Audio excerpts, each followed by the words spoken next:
Merci beaucoup.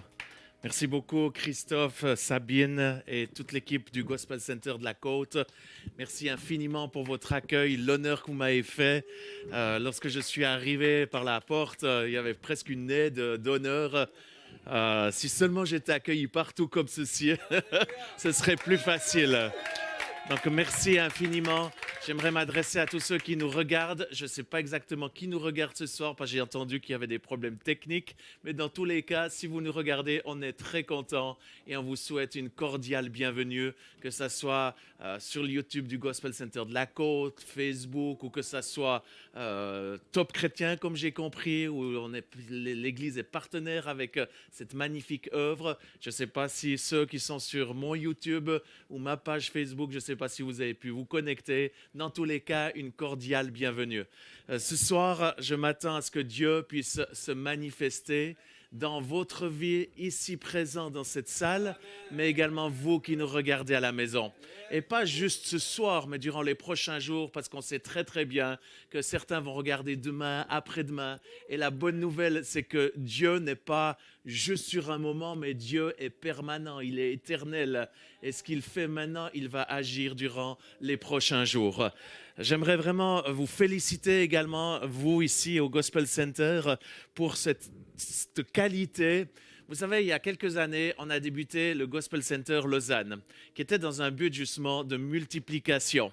Et puis quand on a créé ceci avec Werner et l'équipe apostolique, on avait certaines choses ou certains éléments pour avoir une ADN que je retrouve ici dans cet endroit et qui me donne beaucoup de courage. Donc merci beaucoup de l'excellence, de la qualité, la musique, la présence de Dieu. Bravo pour ceci et je prie que cette Église puisse croître, progresser, avoir la faveur de Dieu pour cette saison et cette génération. Ce soir, c'est vrai qu'on est la Saint-Valentin et j'aimerais souhaiter à tous une joyeuse Saint-Valentin. Évidemment qu'on est les Valentines de notre Valentin qui est au ciel, mais j'aime bien avoir les pieds sur terre. J'ai toujours dit ceci, être naturellement surnaturel, mais aussi surnaturellement naturel. Et j'encourage tous les messieurs, si vous n'avez pas encore offert une fleur, une rose ou un cadeau à votre épouse, courez vers un magasin ou une station d'essence où les pissenlits sont encore pas en fleurs. Donc débrouillez-vous pour trouver quelque chose pour offrir ce cadeau à votre chérie. Et la même chose de l'autre côté. Ce matin, j'étais très étonné quand je suis arrivé, j'étais à la maison en train de préparer ce message. Mon épouse arrivait avec un joli petit cadeau bien emballé et dont je m'en suis mis plein autour. Donc si vous sentez la bonne odeur, c'est grâce à ma chérie que j'aime tout plein. Donc normalement, à la Saint-Valentin, on devrait parler de l'amour. Et puis, je me suis mis à commencer à préparer ceci. Et au fond de mon cœur, je savais que ce n'était pas le message que je devais donner. Alors, autant que j'aime la Saint-Valentin, autant je suis amoureux de Dieu, de mon épouse, amoureux du royaume de Dieu, de son Église aussi, telle que de cette Église locale. Ce soir, j'avais vraiment à cœur de pouvoir vous partager un message qui va dans la continuité de ce que le Seigneur m'a donné ces derniers temps. C'est vrai que l'année 2020, si je fais juste un petit arrière-plan, l'année 2020 a été une année défiante. En tout cas, pour ma part, pour ma famille, ça a été une année très, très difficile, probablement une des pires années de toute ma vie. Et je sais que beaucoup de personnes, beaucoup de ministères, d'églises ont eu ce même défi. Et peut-être parmi vous, certains aussi ont eu une année 2020 difficile. Je connais très peu de gens qui disent 2020 c'était une année extraordinaire. Il y en a quelques personnes, Dieu soit loué, soyez bénis et surtout priez pour ceux qui étaient dans la merde durant toute cette année. Excusez-moi, j'ai dit un gros mot, ça m'est sorti, mais je vois le pasteur, il rigole, donc ça, il a le masque. Ce que je voudrais dire, c'est que j'ai beaucoup de compassion pour tous ceux qui passent par une saison difficile. Et je sais que c'est global. Ce n'est pas juste un endroit, c'est global. Que ce soit les jeunes qui ont de la difficulté dans leurs études, dans leurs relations, que ce soit les familles, les couples. Et d'ailleurs, ce soir, je vais prier pour que la puissance de Dieu puisse revenir sur vous afin que vous puissiez retomber amoureux de votre Valentin et de votre Valentine. Et je prie que Dieu puisse ramener l'amour dans votre foyer. Mais je sais que c'est une période défiante aussi pour les chefs d'entreprise. Mon épouse épouse étant elle-même entrepreneur, je vois les défis, le poids qu'elle porte, où pratiquement tous les jours, il y a des changements, des directions différentes, une grande incertitude, la pression financière. Et c'est ceci que j'aimerais dire envers tous les entrepreneurs qui nous regardent ce soir. J'aimerais exprimer vraiment toute ma compassion et vous dire une chose, c'est que Dieu ne vous abandonnera pas. Mettez votre foi en lui, votre confiance en lui et il agira.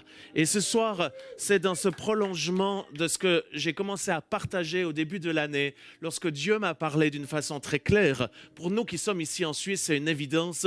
Si vous allez dehors ce soir, entre autres dans ma région, j'ai vu qu'ici sur la côte, on se croirait déjà au printemps.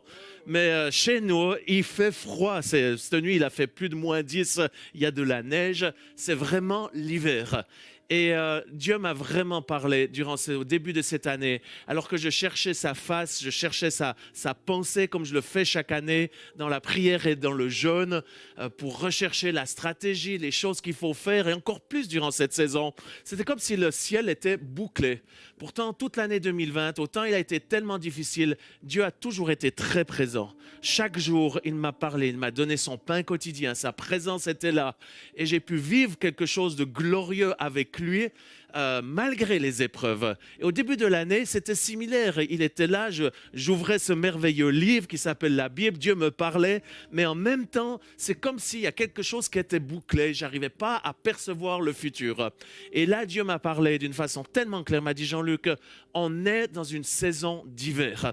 Et j'étais dans mon verger, juste en face de mon pommier d'ailleurs, vous pouvez regarder ça sur mes réseaux sociaux. Alors malheureusement, c'était en anglais que j'ai communiqué ceci. Le Seigneur me disait, mais arrête de lier l'esprit d'hiver.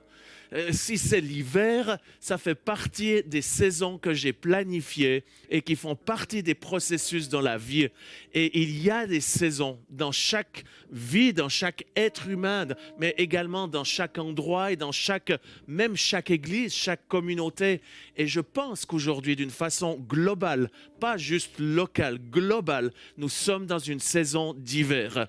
Et dans cette saison d'hiver, eh bien, Dieu reste Dieu. Dieu continue d'agir, même s'il y a du vent, de l'opposition, même s'il y a du gel, du froid. C'est vrai que la nature, si vous regardez dehors, elle subit de la douleur, de la difficulté, mais en même temps, Dieu reste Dieu. Et dans quelques mois ou dans quelques semaines, il va y avoir quelque chose de surnaturel qui va être cette action de la sève qui va monter dans le tronc et dans les branches de l'arbre et qui va faire que cet arbre qui aujourd'hui semble mort, dans quelques semaines ou dans quelques mois, il va commencer à y avoir sous l'action de la sève des nouvelles feuilles vertes qui vont pousser, des jolies fleurs glorieuses, extraordinaires qui dans quelques mois vont porter du fruit et du fruit en abondance. Et je déclare ceci sur ta vie, mais également sur cette église, que l'hiver ne durera pas dans le nom de Jésus. Et que durant cet hiver, Dieu est avec vous, il ne vous abandonnera pas. Et son onction, sa sève, la sève du Saint-Esprit va vous permettre de passer l'hiver et de pouvoir rentrer dans un printemps glorieux. Combien de temps l'hiver va durer? Je n'en sais rien. Peut-être un peu plus long que ce que l'on pense, mais peut-être un peu plus court ce que l'on pense aussi. Dieu est Dieu, laissons-le agir. Et comme il me l'a dit déjà en automne, il m'a dit Jean-Luc, dans chaque saison, alors que je voyais les feuilles des arbres tomber, et moi-même, je me sentais comme ceci, comme devenir mort, perdre des feuilles de ma vie, de mon ministère. Le Seigneur me disait, regarde, dans chaque saison, il y a de la beauté. Dans cette saison d'hiver, il y a de la beauté. Alors c'est vrai que durant la saison d'hiver, entre autres, les paysagistes, ils font une chose que nous n'aimons pas forcément, c'est-à-dire la taille, la coupe. Et je pense que Dieu, notre paysagiste, est en train de faire une taille. Il est en train de couper des branches de nos vies, de nos activités, des branches de notre Église. Et il coupe celles qui portaient certains fruits. même certaines qui portaient beaucoup de fruits. J'ai un jardin et quand mon paysagiste, qui est mon neveu, vient, qui est d'ailleurs le meilleur des paysagistes, quand il arrive, à mon avis, quand il arrive et qu'il commence à couper, des fois même assis à la tronçonneuse des parties, je me dis, mais Jérémie, qu'est-ce que tu es en train de me faire? Tu me fous en l'air mon bel arbre. Cette branche-là, c'est celle que j'ai ramassé le plus de pommes. Pourquoi est-ce que tu me la coupes? Et quand il a fini, je me dis, bon, ben ça ressemble plus à mon arbre. Mais quelques semaines, quelques mois plus tard, l'arbre a grandi. Il a pris une belle et nouvelle forme et où il y a encore plus de fruits. Et c'est ce que Dieu est en train de faire aujourd'hui. Il est en train de nous couper, de tailler des choses dans nos vies. Il est en train de couper et tailler des choses dans cette église comme il le fait dans son église actuellement. Ne craignez pas, ne soyez pas apeurés de ceci. C'est l'œuvre de Dieu qui fait ceci. Maintenant, ne soyez pas stupides. S'il y a un coup de tronçonneuse au bout du tronc, c'est probablement pas Dieu parce qu'il ne veut pas mourir, il ne veut pas vous faire mourir. Mais il veut couper certaines branches qui ont besoin d'être coupées. Et ce soir, j'aimerais pouvoir partager un petit peu avec vous face à la saison dans laquelle nous sommes. D'une façon régionale, locale, nationale, mais aussi d'une façon globale. Et ces derniers temps, j'ai donné quelques messages qui étaient vraiment une pensée prophétique. Et entre autres, c'est fait comme ceci. Normalement, c'est vrai que je voyage de par le monde. Je suis très peu actif au niveau local. Mais de par le fait de cette pandémie, je n'ai plus la possibilité de voyager au-delà des frontières. Et c'est vraiment un privilège pour moi de pouvoir venir dans les églises locales et de voir ce que Dieu fait. J'étais dans le Gospel Center du Jura et là, mon message était très fort et qui, je pense, est un message pas juste pour le Gospel Center du Jura, mais pour chacun d'entre nous. Le message était « Fortifie-toi et prends courage ». Si vous voulez voir ce message, allez sur ma chaîne YouTube, vous pourrez le retrouver. Également, ensuite, j'ai été visiter le Gospel Center d'Yverdon et le Gospel Center d'Oron. Le message, et ça c'est un message nouveau, frais, qui je suis persuadé vous touchera si vous allez sur ma chaîne YouTube. Le message, c'est « Prends soin du feu ». On est dans une saison où il est essentiel que l'on prenne soin du feu que Dieu nous a donné et qu'on le prenne soin d'une façon sérieuse. Et là, j'ai donné 8 points d'une révélation nouvelle. J'ai jamais prêché ce message avant. C'est frais, c'est du pain frais. Je vous encourage à aller voir parce que ça vous aidera. Et cette semaine, première fois que je fais ceci sur YouTube, j'ai libéré un message prophétique parce que Dieu m'a parlé. Je pense que nous sommes dans une saison d'hiver où Dieu est en train de faire des choses extraordinaires, mais en arrière-scène. Et il est en train de faire un travail en profondeur. Et c'est pour ceci je vous encourage ici chacun à permettre à Dieu de guérir nos cœurs, de guérir nos relations. Dans une saison d'hiver, c'est ce que les fermiers font. Ils réparent les outils, les tracteurs, les machines qui ont été cassées dans la saison précédente.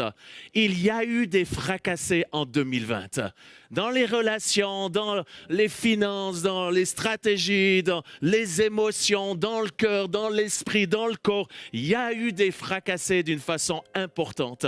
Et j'aimerais nous encourager à laisser Dieu dans cette saison d'hiver, à réparer nos vies, à réparer son œuvre, à réparer l'Église et lui permettre que nous puissions devenir plus forts pour pouvoir recevoir ce qu'il va faire dans la nouvelle saison.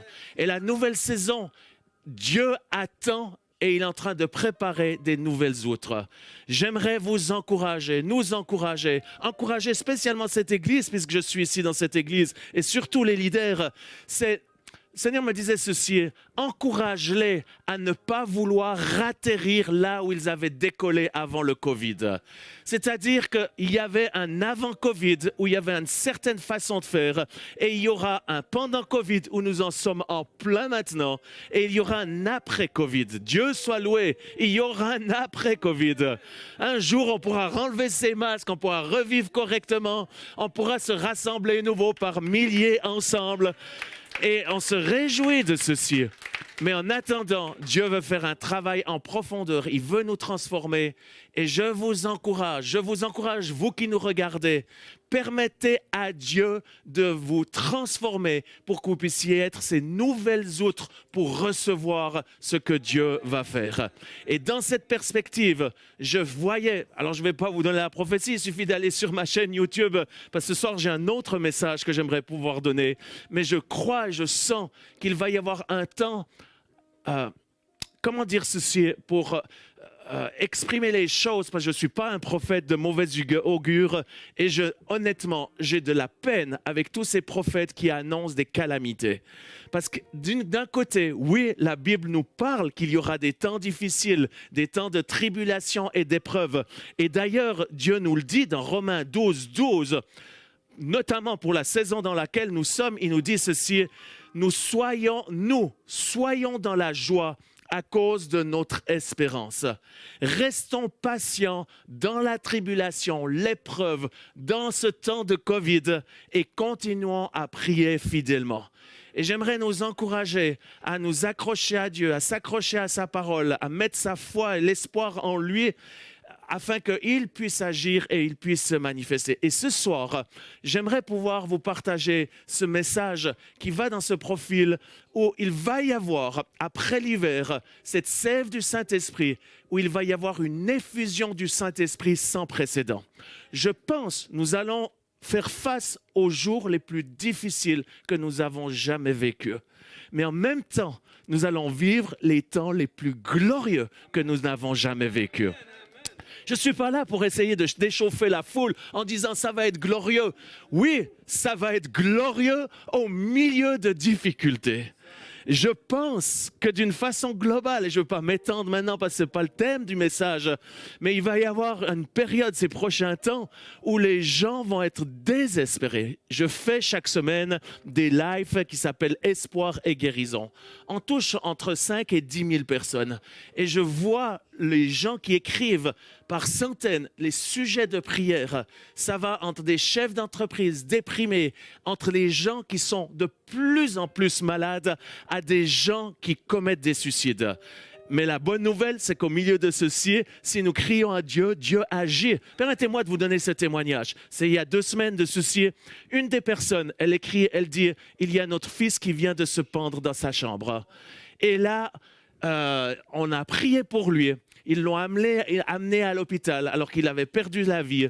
La puissance de Dieu est revenue sur lui. Il a retrouvé la vie. Et quand il s'est réveillé, c'est comme si tous les malheurs, toute la tristesse, tout avait disparu. Parce que Dieu s'est manifesté dans cette vie et il a sauvé ce merveilleux jeune.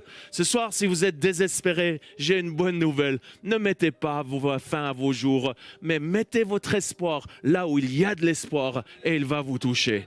Et dans cette saison où nous allons rentrer dans un temps de gloire, de réveil, où des milliers de personnes vont se tourner vers Dieu, ici aussi dans la côte. Je vous encourage à commencer à réfléchir, à voir, à étendre les murs de cet espace, combien même c'est magnifique ce lieu. Mais si vous voulez accueillir les milliers de personnes, cette salle, elle est largement petite, ce sera la rencontre des pasteurs, mais pas la rencontre de ceux qui viennent pour entendre l'Évangile. Donc, je vous encourage à vous préparer et en même temps à passer à travers cette saison. Et c'est pour ceci, ce soir, j'aimerais pouvoir lire avec vous le titre du message. C'est « Le juste vivra par la foi ». Galates 3, 10 à 12 nous dit « Car tous ceux qui s'attachent aux... » Je vais mettre mes lunettes, j'essaie toujours de m'en séparer, me convaincre que je suis toujours jeune, mais ceci me rappelle que j'en ai besoin des fois.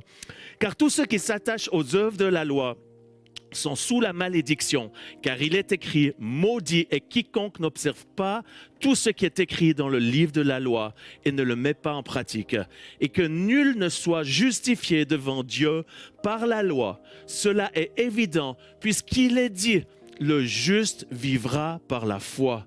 Or, la loi ne procède pas de la foi, mais elle dit « Celui qui mettra ces choses en pratique vivra par elles ». Saint-Esprit, j'accueille ta présence ici dans ce lieu. Tu es celui qui enseigne, tu es le meilleur des enseignants. Et Jésus nous a dit que tu allais être là pour nous enseigner les choses profondes du royaume des cieux. eh bien, je te demande, Saint-Esprit, ce soir, de nous révéler cette merveilleuse parole. Révèle-nous Jésus, révèle-nous les choses profondes de Dieu, afin que nous puissions grandir et toujours plus ressembler à Jésus. Saint-Esprit, je te demande également de venir confirmer ta parole ce soir par des signes, des prodiges, des miracles et des guérisons. Et c'est ce que nous allons faire dans quelques minutes. Je vais prier pour les malades, m'attendant à ce que beaucoup puissent être guéris. Le passage que nous venons de lire, j'aimerais juste rajouter quelque chose avant de parler de mon premier point. Je sens ceci dans l'esprit. Nous sommes dans une saison où il y a une sorte de tension entre les révélations que nous avons eues de Dieu, mais où les révélations aussi de celles que nous avons perdues. Un exemple, nous avons un Dieu bon, extraordinaire, et nous avons eu cette révélation, et nous le chantons, Dieu est bon. Mais en même temps, je pense que Dieu va se révéler à de nouveau comme un Dieu juste et sévère. Et l'un n'annule pas l'autre. Mais en même temps, lorsque je dis un Dieu juste et sévère, tout de suite, les esprits religieux veulent prendre ceci pour commencer à venir avec des esprits de condamnation et condamner cette génération. J'aimerais nous encourager, au même titre que Dieu va manifester sa sainteté d'une façon extraordinaire, c'est qu'on s'ouvre à sa grâce plus que jamais. La loi, ce n'est pas ce qui va permettre que nous grandissons et que nous puissions avoir la victoire sur le péché. C'est la grâce en Dieu, la foi en Dieu qui va te permettre d'avoir la victoire sur la pornographie, sur les addictions, sur les choses qui te séparent de la sainteté de Dieu. Et nous sommes dans une saison où il est important de remettre de l'ordre dans nos vies afin que la sainteté de Dieu ne soit pas juste une étiquette, mais qu'on puisse le vivre dans le profond afin que Dieu puisse se manifester. Mais j'aimerais nous encourager, vous encourager les amis, résistons à l'esprit religieux. L'esprit religieux, c'est un des pires esprits que l'esprit politique. C'est un esprit qui met les gens en boîte, qui les condamne, qui les ferme. Et tant d'églises, tant d'œuvres sont pu le renfermer depuis des années parce que ça sent la religion.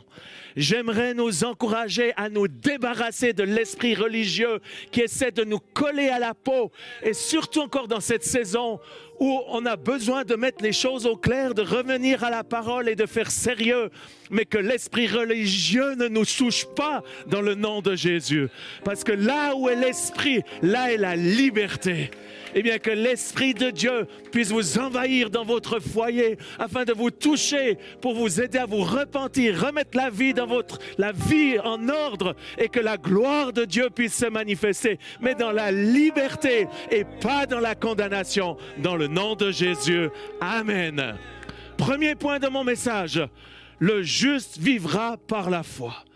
Romains 1, je suis dans Romains ces temps et je suis touché par ce livre que j'ai toujours aimé. Surtout les chapitres 5, 6, 7 sont extraordinaires.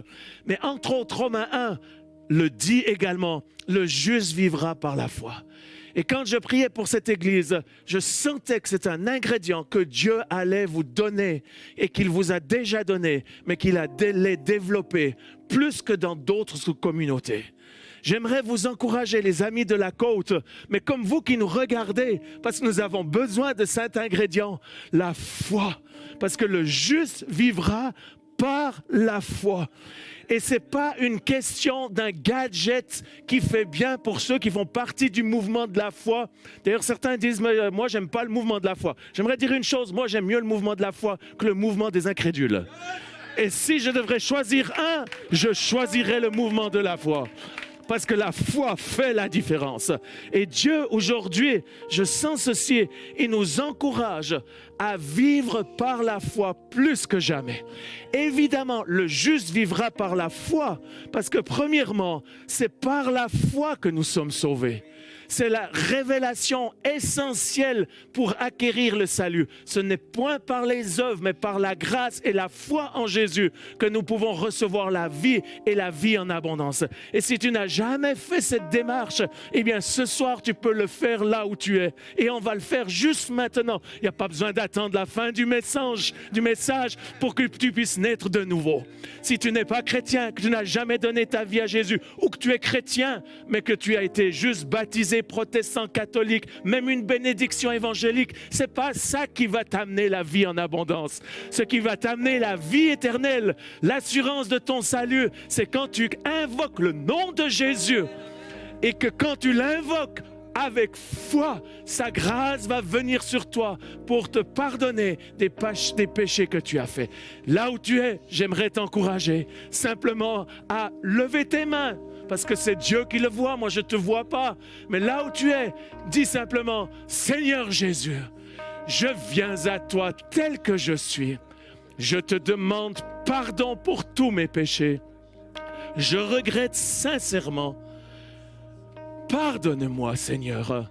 Je crois que tu es mort sur la croix et que tu es ressuscité d'entre les morts et que tu es vivant aujourd'hui pour sauver ma vie. Je crois en toi.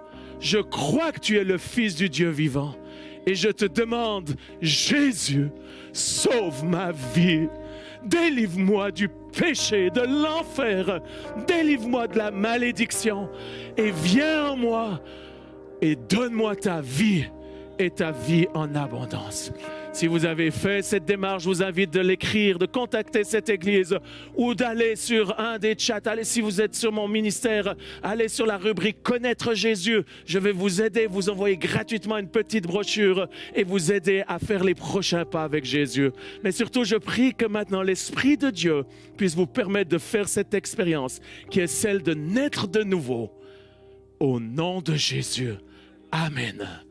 Je reviens à mon message.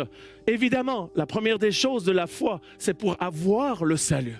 Mais je crois, et c'est le message, c'est l'ingrédient, c'est l'essence même du message que j'aimerais donner aujourd'hui, parce que la plupart ici présents sont nés nouveaux, ont donné, ont mis leur foi en Jésus.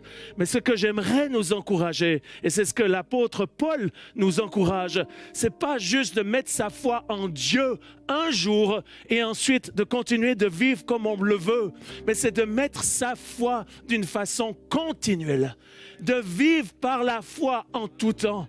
Et de vivre par la foi, ce n'est pas une question pour les évangélistes ou les pasteurs ou ceux qui exercent le ministère, mais de vivre par la foi, c'est un ingrédient essentiel pour ceux qui veulent vivre. Le juste vivra par la foi. C'est par la foi que nous pouvons avoir la vie et vivre cette vraie vie, notamment dans la saison dans laquelle nous sommes. Seulement par la foi, nous pouvons accéder à cette vie en abondance que Dieu a pour nous. Et c'est la raison pour laquelle plusieurs d'entre nous aujourd'hui qui nous regardent ou qui sont peut-être présents dans cette salle, vous allez comprendre probablement la façon de l'exprimer, c'est ce qu'on dit chez nous, c'est branler aux manches. Branler aux manches, c'est quand l'outil ne tient plus, il est prêt à tomber par terre. Je pense qu'il y a beaucoup qui sont en train de branler aux manches dans leur foi. Parce qu'il y a de l'épreuve, il y a de la tribulation, il y a des vents contraires. On ne gagne plus l'argent comme on gagnait avant. Certains ont perdu leur travail. On ne sait pas ce que sera demain. Certains ont perdu leur appartement. Certains ont perdu certaines choses. Et dans tous les cas, nous avons tous perdu des certitudes que l'on avait avant le Covid. C'est la raison pour laquelle, plus que jamais, mettons notre foi en Dieu et vivons par la foi, parce que c'est là que nous allons trouver les choses inébranlables. J'aimerais vous encourager, les amis, à marcher dans cette foi et à exercer la foi, parce que la foi, c'est comme un jardin. Si on prend soin, elle va produire des belles choses, des bons fruits, des bons légumes. Elle va produire quelque chose de glorieux. Si on laisse notre vie en jachère, eh bien c'est le doute, l'incrédulité, les mauvaises choses, les mauvais esprits qui vont venir et qui vont faire que la foi va être étouffée. Beaucoup sont étouffés par les médias, étouffés par les films de Netflix et autres. J'ai rien contre Netflix, puisque moi-même je l'ai et je le regarde. Mais une chose est sûre, c'est que la plupart des choses que l'on reçoit de ces outils-là, elles ne nous entretiennent pas la foi. Mais ce sont comme des désherbants anti-foi qui sont mis dans nos vies. C'est pour ceci que j'aimerais nous encourager à remettre la priorité dans nos vies et en mettant la foi au centre de nos activités, au centre de cette Église, que la foi puisse être votre moteur des décisions que vous allez prendre durant les prochains temps. Que la foi soit le moteur, l'ingrédient pour ta famille, pour ton entreprise, ne prends pas des décisions basées sur la peur, parce que le juste vivra par la foi. Donc prends des décisions de foi et que tu puisses développer ce muscle qui va commencer à grandir et qui va faire plaisir à Dieu. En ne prenant pas soin du muscle de la foi, la plupart sont en train de tomber dans Romains 1. Je n'ai pas le temps de parler du chapitre, la deuxième partie de Romains 1, mais ce qui est très étonnant, c'est qu'au verset 17, il est dit « Le juste vivra par la foi ». Et le verset 18, il y a une interpellation qui est pour cette génération plus que jamais auparavant. Si vous regardez, lisez ce passage, moi-même ce soir, je ne vais pas pouvoir le prêcher, parce que premièrement, Dieu ne m'a pas demandé de le prêcher ce soir, mais deuxièmement, si je commence à prêcher vraiment sur ces versets que je vais lire, je risque d'avoir des problèmes majeurs. Mais j'aimerais quand même en lire quelques-uns, et surtout vous inviter à tous les lire et à les pratiquer. Romains 1, 18 nous dit ceci, « La colère de Dieu ». Et ce n'est pas l'Ancien Testament, c'est le Nouveau Testament. La colère de Dieu se révèle du ciel contre toute impiété et toute injustice des hommes qui retiennent injustement la vérité captive. Car ce qu'on peut connaître de Dieu est manifeste pour eux, Dieu le leur ayant fait connaître. En effet, verset 20, les perfections invisibles de Dieu, sa puissance éternelle et sa divinité se voient comme à l'œil depuis la création du monde quand on les considère dans ses ouvrages. Ils sont donc inexcusables, puisqu'ayant connu Dieu, ils ne l'ont point glorifié comme Dieu et ne lui ont point rendu grâce. Mais ils se sont égarés dans leurs pensées. Chers amis, je le dis avec beaucoup d'amour, beaucoup de compassion, parce que je sais que c'est une période difficile. Mais beaucoup sont en train de s'égarer dans leurs pensées. Parce que ce monde, même à travers des gens très bien, nous donne des pensées qui ne sont pas les pensées de Dieu.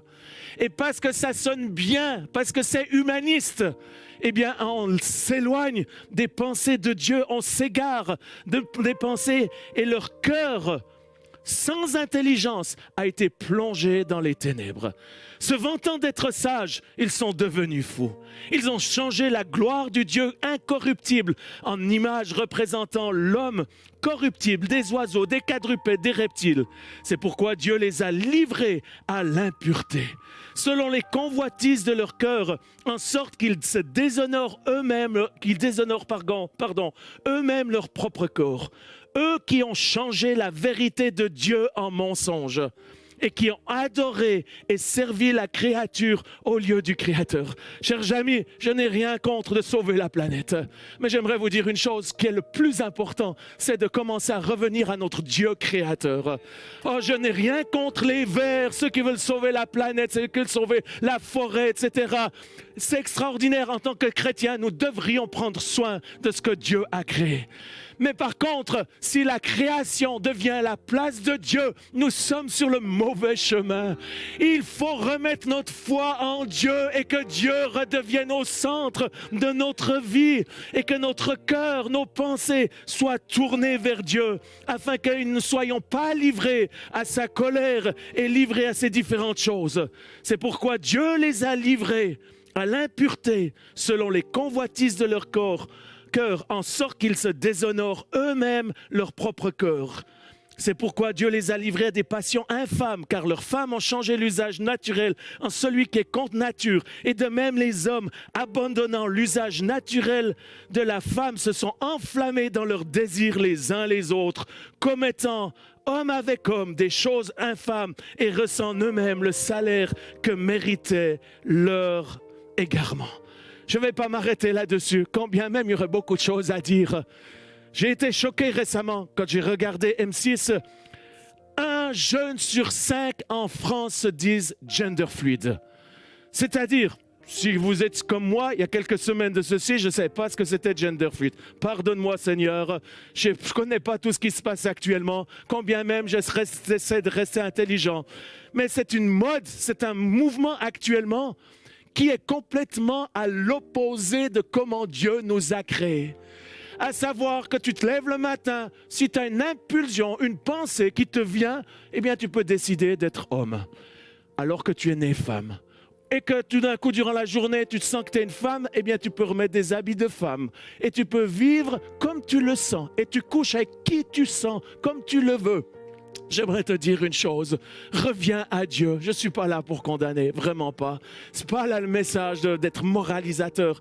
Mais si tu veux vivre la vie, le juste vivra par la foi en Dieu. Reviens à sa parole, suis ses promesses, quitte l'égarement de ce monde pour revenir à Dieu où est la vraie sagesse. Et c'est pour ça le deuxième point, et là je vais aller plus rapidement pour qu'arriver à la conclusion de mes messages, c'est la raison pour laquelle nous vivons dans une saison de combat spirituel sans précédent. Derrière le Covid-19, il y a un esprit diabolique. Ça, c'est certain que Covid n'est pas une pandémie qui vient du ciel. C'est pas Dieu qui a créé ceci. C'est un produit qui vient directement de l'enfer. Maintenant, une chose est sûre, c'est que le diable a oublié qu'il y a un antivirus qui est bien plus performant que n'importe quoi. Et cet antivirus, il s'appelle Jésus.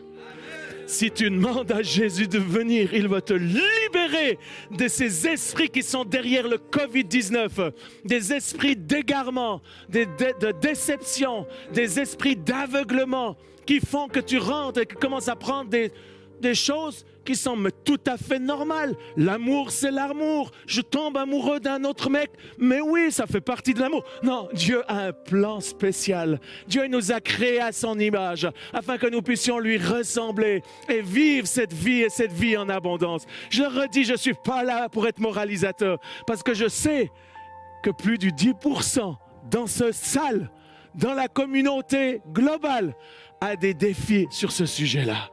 Donc je ne suis pas là à condamner, je suis assez intelligent pour dire, mais oui, il y a des gens au milieu de nous qui ont des combats spirituels. C'est pour ceci, deuxième point, le combat, le bon combat de la foi. 1 Timothée 6,12 nous dit, combat le bon combat de la foi, saisis la vie éternelle à laquelle tu as été appelé et pour laquelle tu as fait une belle confession en présence d'un grand nombre. Combat ce combat de la foi. C'est un combat. Ne te laisse pas avoir par le diable, par les pensées méchantes, mauvaises. Reviens à ce livre et regarde ce qu'il dit. Troisième point, puisque le temps passe. Prends le bouclier de la foi. Le bouclier de la foi, il fait partie de ses armes spirituelles. Et Dieu, il donne la liste de ses armes spirituelles. Vous pouvez le lire dans Ephésiens 6. Le temps me manque de le lire ce soir. Mais il y a une liste des armes spirituelles que Dieu vous donne, qu'il nous donne pour résister à l'ennemi. Et il la donne. Et là, au milieu de tout ceci, il dit, c'est pourquoi prenez toutes les armes de Dieu, afin de pouvoir résister dans le mauvais jour. Nous sommes dans un mauvais jour.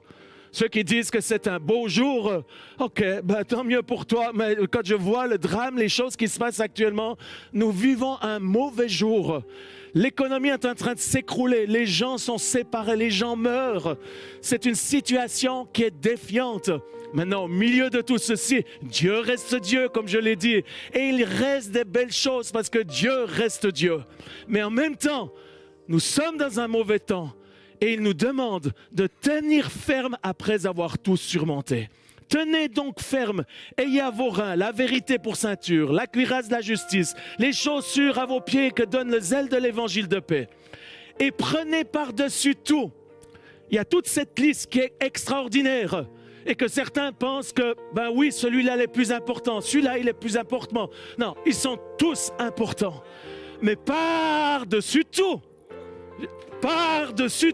c'est ce que Dieu dit.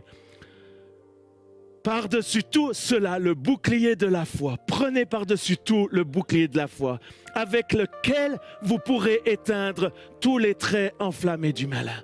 Chers amis, L'ennemi est en train de tirer des traits enflammés sur son Église, sur vos vies, et sur vos familles, sur vos communautés, sur votre région. Il est en train de tirer des traits enflammés. Et comment est-ce qu'on peut éteindre ces traits enflammés? C'est en portant ce bouclier de la foi. C'est cette foi dans les paroles, la parole de Dieu, les promesses de Dieu qui vont faire que les traits enflammés vont tomber à terre sans effet. Aucune arme forgée contre toi ne prospérera, dit Dieu. Toute langue qui s'élève contre toi sera éteinte, anéantie, car c'est la promesse de Dieu. Quatrième point, la foi comprend l'espoir et une démonstration. Et par le manque de temps, je vais le faire très court pour boucler parce que je souhaite prier pour les malades. Mais dans la foi, il y a un ingrédient essentiel pour cette saison et dans la saison dans laquelle nous allons rentrer, où nous avons besoin d'espoir. Dans la foi, il y a l'espoir. Parce que dans Hébreux 11, qui est la définition parfaite de qu'est-ce que la foi est la ferme assurance des choses qu'on espère. Ou on peut dire autrement, c'est dans la foi qu'on peut trouver de l'espoir. Tu as besoin d'espoir pour cette saison? Eh bien, je t'encourage à mettre ta foi en action, à aspirer à la foi. Et si dans la foi, on trouve l'espoir, eh bien, si nous trouvons l'espoir dans la foi, l'origine de la foi vient de ce que nous entendons. Si nous entendons des mauvaises nouvelles et que nous laissons les mauvaises nouvelles entrer en nous, le résultat va provoquer en nous du désespoir. Ce soir, regardez le téléjournal ou les news de France 2, France 3 ou peu importe, ou CNN. Vous allez regarder et ensuite vous allez me dire combien d'espoir ça provoque en nous. Je n'ai rien contre les nouvelles. Je les regarde. Je pense qu'un bon chrétien intelligent s'intéresse à ce qui se passe autour de lui et il ne fait pas l'ermite. Mais, à moins que Dieu t'appelle à être ermite, ça c'est autre chose.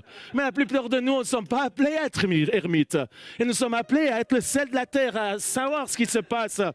Mais si les paroles des nouvelles influencent et prennent en toi les racines, ça va provoquer du désespoir. Et c'est pour ça que plusieurs sont désespérés.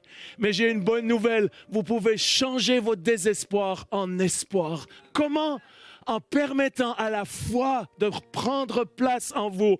Parce que la foi, c'est la ferme assurance des choses qu'on espère. Et la foi vient de ce qu'on entend, et ce qu'on entend vient de la parole de Dieu. Plus vous entendrez la parole de Dieu, plus ces vérités vont pénétrer dans votre cœur. Et plus elles vont devenir réelles dans votre vie. Et plus il sera facile de croire à ces promesses. Et vous allez voir ces promesses se réaliser. Qu'il fasse beau, qu'il fasse jour, nuit, qu'il neige, que ce soit l'hiver, le printemps ou l'été. Ces promesses se réaliseront si tu mets ta foi dans ce livre extraordinaire qu'est la parole de Dieu. Quelle que soit la quantité de foi dont vous disposez aujourd'hui, commencez à réinvestir dans votre foi. Investissez dans votre foi en lisant, en méditant, en proclamant, en obéissant à cette parole de Dieu. Et le dernier point de ce qu'est la foi, on trouve l'espoir dans la foi, mais également la foi est une démonstration de celle qu'on ne voit pas.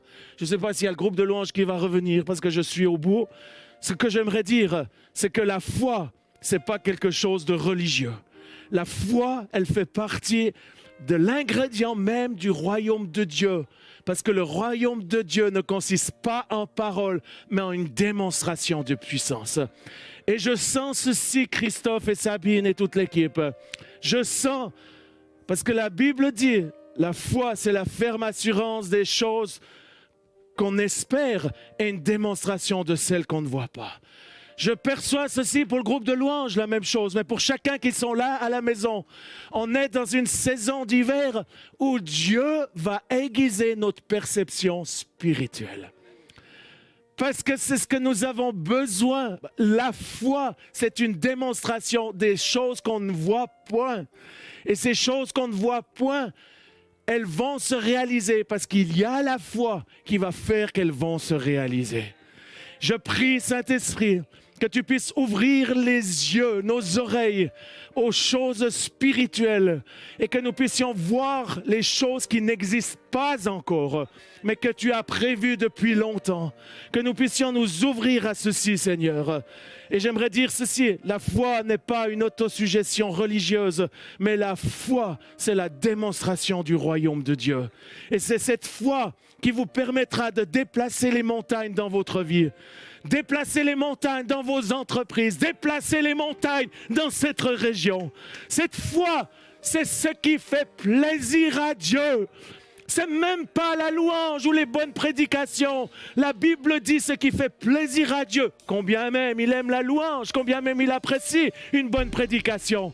Mais le verset est clair, ce qui fait plaisir à Dieu, c'est la foi. Que la louange soit empreinte de foi, que nos prédications soient empreintes de foi, que nos vies soient empreintes de foi, afin que nous puissions avoir la faveur de Dieu qui va nous amener la bénédiction sans douleur. C'est cette foi qui va permettre que vous allez voir la gloire de Dieu à travers des signes et des prodiges, des miracles et des guérisons, comme maintenant la puissance de Dieu est en train de venir dans ce lieu et là où vous êtes, afin que vous puissiez recevoir votre guérison. C'est cette foi qui va nous protéger des traits enflammés de l'ennemi. C'est cette foi qui va faire que nous allons être plus que vainqueurs au milieu des tribulations, au milieu des épreuves, et qu'en même temps, nous allons voir la gloire de Dieu. Seigneur Dieu, je te remercie pour la foi que tu donnes à chacun. Certains disent, je n'ai pas la foi. J'aimerais te dire, c'est un mensonge de l'ennemi. Parce que tous avons reçu une certaine mesure de foi. Certains ont reçu un peu plus que d'autres. Mais la bonne nouvelle, c'est que tous, nous avons reçu la capacité de faire valoir notre foi. Et la foi que tu as, il suffit de la mettre en action afin qu'elle se multiplie.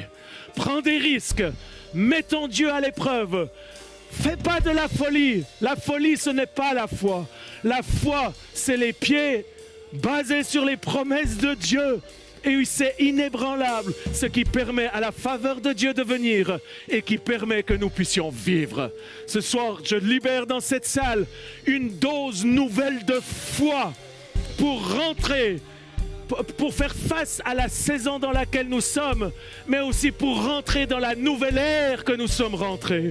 Je prie qu'il y ait une nouvelle dose de foi qui nous envahisse en tant qu'Église du Christ vivant. Une nouvelle dose de foi qui puisse vous envahir, vous qui êtes à la maison. Une foi grandissante, croissante, qui va faire que la gloire de Dieu va se manifester. J'ai foi, parce que j'ai foi en Dieu, que cette région va être visitée par Dieu. J'ai foi, parce que je le vois, parce que j'espère, parce que dans la foi, il y a l'espérance, mais aussi dans la foi, il y a la démonstration des choses que je ne vois pas encore maintenant. Mais j'ai la foi que cette région de la côte va être sauvée dans le nom de Jésus. La côte sera sauvée au nom de Jésus. J'ai foi que la Suisse romande, la francophonie, la France, la Belgique, là où vous êtes, sera visitée par Dieu, par un mouvement sans précédent dans le nom de Jésus. Je prie maintenant pour tous ceux qui sont malades. Si vous êtes malade là où vous êtes, ce qui permet à la puissance de Dieu de vous toucher, ce n'est pas vos douleurs. Dieu n'est pas impressionné par la douleur, combien même il a compassion, puisqu'il est lui-même mort pour nos péchés et nos maladies. Mais ce qui attire la puissance de Dieu et de guérison, c'est notre foi. Peut-être tu n'as pas la foi pour ta guérison. J'aimerais te dire une chose, j'ai assez de foi ce soir pour que Dieu puisse te toucher. Quelle que soit ta maladie, quelles que soient tes douleurs, j'ai foi en mon Dieu qui dit qu'il est celui qui guérit et qui n'a jamais changé. C'est pour ceci, là où tu es, que ce soit dans cette salle ou à la maison, j'aimerais t'inviter maintenant à tourner tes regards vers celui qui guérit et à mettre ta foi en lui. Et alors que tu mets ta foi en lui, j'aimerais te demander de faire un geste particulier, comme un point de contact entre la foi que j'ai, la puissance de Dieu qui est extraordinairement puissante pour détruire toutes les œuvres de maladie dans ta vie et ta situation. Pose ta main sur la partie de ton corps malade. Alors que tu poses ta propre main sur ton corps malade, j'aimerais tellement pouvoir t'imposer les mains. Mais moi-même, je suis limité puisque je suis derrière cette caméra. Mais une chose est sûre, c'est que Dieu n'est point limité puisqu'il est vivant. Et qu'en cet instant, il étend sa main de guérison sur toi. Là où tu es, dans le nom de Jésus-Christ, je commande à tout esprit de maladie, à tout esprit d'infirmité de quitter ton corps maintenant. Je brise toute douleur, toute infection au nom de Jésus-Christ.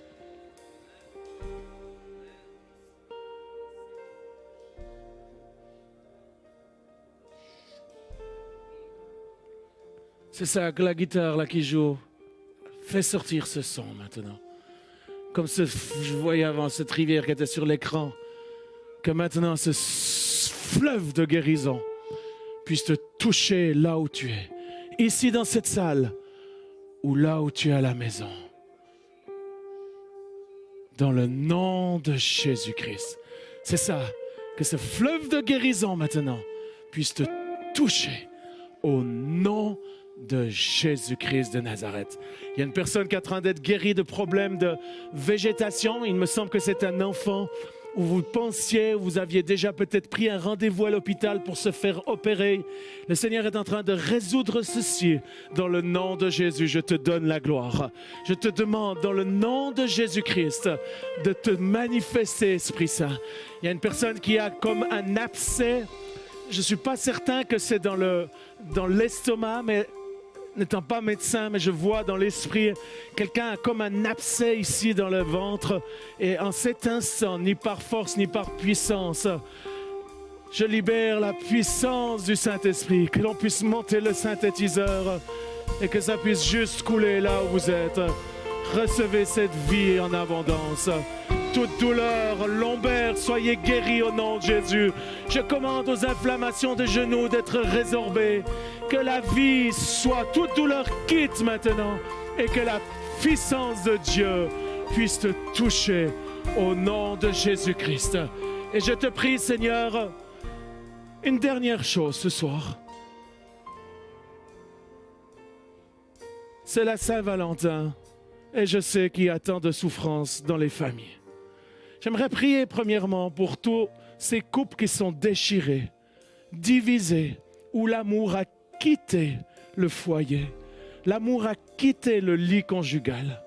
Seigneur, ce soir, peut-être le plus beau des miracles, ce serait que tu puisses restaurer ces couples. Je te demande de le faire, Seigneur, même auprès de ceux qui semblent tellement bien, tellement religieux, mais où la réalité, c'est que ça ne va pas. Je te demande de faire grâce et de venir avec ta puissance. Seigneur, Saint-Esprit, tu es l'esprit d'amour. Eh bien, que ton esprit maintenant, ce jour de Saint-Valentin, puisse venir comme un cadeau. Puisque un des fruits de toi, Saint-Esprit, c'est l'amour. Eh bien, je te demande maintenant que ce fruit puisse revenir dans le jardin des couples qui nous regardent. Je te demande de restaurer les couples. Je prends autorité sur les esprits méchants, mauvais, de séparation. Tout ce qui a créé de la douleur, de la difficulté, de la déception, de la trahison. J'aimerais vous inviter à pardonner ce soir. Pardonne à ton conjoint. Pardonne à celui qui t'a fait du mal, comme celui qui est au ciel te pardonne. Et alors que tu exerces le pardon, que tu redonnes une nouvelle chance à ton conjoint ou à ton épouse, la présence de Dieu maintenant est en train de venir. Et il va restaurer cet amour pour le conjoint que Dieu t'a donné. Ne te laisse pas égarer avec les pensées du monde qui disent c'est peut-être pas l'épouse ou l'époux que Dieu avait prévu pour moi. Non, laisse ces pensées de côté. Permets à Dieu de faire un miracle ce soir. Alors qu'on est la Saint-Valentin, la semaine de la Saint-Valentin, je te demande de venir restaurer les couples. Restaure ceux qui sont en train de divorcer. Je prie que tous ceux qui se sont divorcés, Seigneur, te puissent guérir leur cœur également et qu'ils puissent retrouver un conjoint. Et je prie, Seigneur, pour terminer, pour tous les célibataires qui espèrent avec tant de désespoir sous une certaine forme, qui espèrent de trouver un conjoint. J'aimerais t'inviter une chose, cher ami. Le juste vivra par la foi. Ta vie sentimentale vivra par la foi. Crois et tu verras que ton Valentin et ta Valentine vont arriver. Je te le demande, Seigneur, que tu puisses surnaturellement, aux célibataires qui veulent se marier, de leur envoyer un homme, une femme extraordinaire qui te craint et où ils peuvent te servir ensemble. Reçois ce cadeau dans le nom de Jésus. Amen.